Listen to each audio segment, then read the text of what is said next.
Julie Joyner is with me to talk about good nutrition. Julie is a registered dietitian who works with a lot of patients with diabetes through Phoebe's Diabetes Resource Center. What kind of services does the center offer? Our center is staffed by nurses and dietitians. We focus mainly on helping people who have diabetes and pre-diabetes, but we also offer other nutritional counseling services. We see lots of people for weight management, adults and pediatrics. We also see people that maybe have had a recent heart event and want to get some information about heart health, potentially a GI issue going on with that celiac disease or something along those lines. So we can help with a wide range of nutritional referrals, as well as our primary focus on helping people manage their diabetes and their blood sugars better. Obviously, people with diabetes really do have to watch what they eat and manage that very closely. But why is that important for all of us? It's certainly important for every one of us to establish a healthy eating pattern.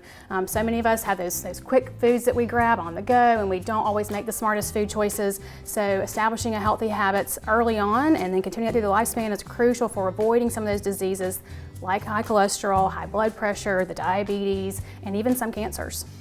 A lot of folks maybe lately have heard the term mindful eating. What does that mean? Mindful eating is one of my favorite strategies to think about using when it comes to making decisions about healthy eating. It's an opportunity to focus in on, why are we making this food choice? Am I eating because my body is hungry and telling me that it's truly time to eat a meal or snack? Or am I eating because I passed the break room and there were donuts there and I wanted to eat them? So it helps us to think about the distractions that come into play. Am I eating at my desk, or am I eating my meal in front of the television? Do I sit on the couch to eat my meal? Where do I have that meal? Those are all questions that mindful eating forces us to think about. So how does it help us in the short term and the long term? It gets us to think about maybe some of those decisions that we make that might not be the most well thought out. The quick food choices that we're making. Am I going through a drive-through because I haven't planned out a meal? That's what mindful eating kind of forces us to back up a minute and think forward about, what do I want this meal to look like? Take some planning and preparation, kind of being mindful about some of those choices that we're making.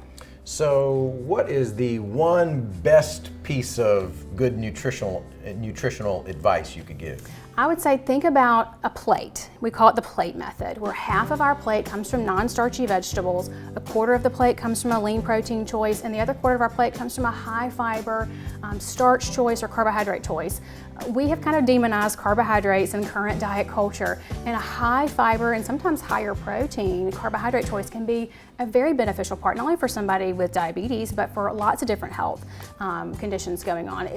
They really are not, we turn them into an unhealthy food choice when we choose the processed versions. When we're choosing the refined options, we certainly can make a carbohydrate choice not very healthy, but there are some very healthy, higher fiber carbohydrate choices that are crucial for having an energy source throughout the day.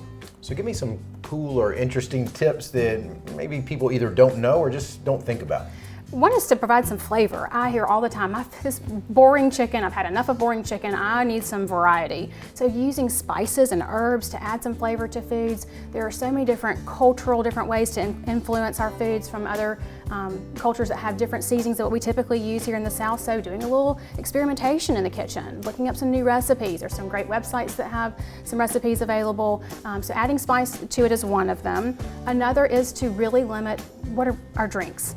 We can take a salad and completely ruin it with a high sugar drink. So we want to think about, what am I drinking? Am I drinking a sugary coffee drink? Am I drinking a sports drink or an energy drink with a lot of sugar? Am I having Southern sweet tea? What is it that I'm drinking that really can undo some of those healthy habits, even if we're making a healthy choice on the food side?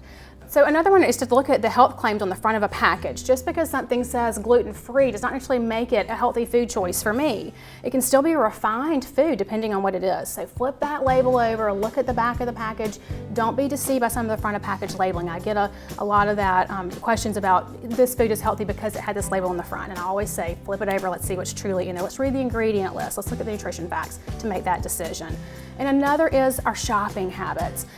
If you do not do the hard work in the grocery store of making those healthy food choices, it's never going to come home with you. So you have got to decide whether you're going to put the high-calorie snack food in your grocery cart or whether you're going to choose some of the fresh fruits and vegetables. So the hard work happens in the grocery store.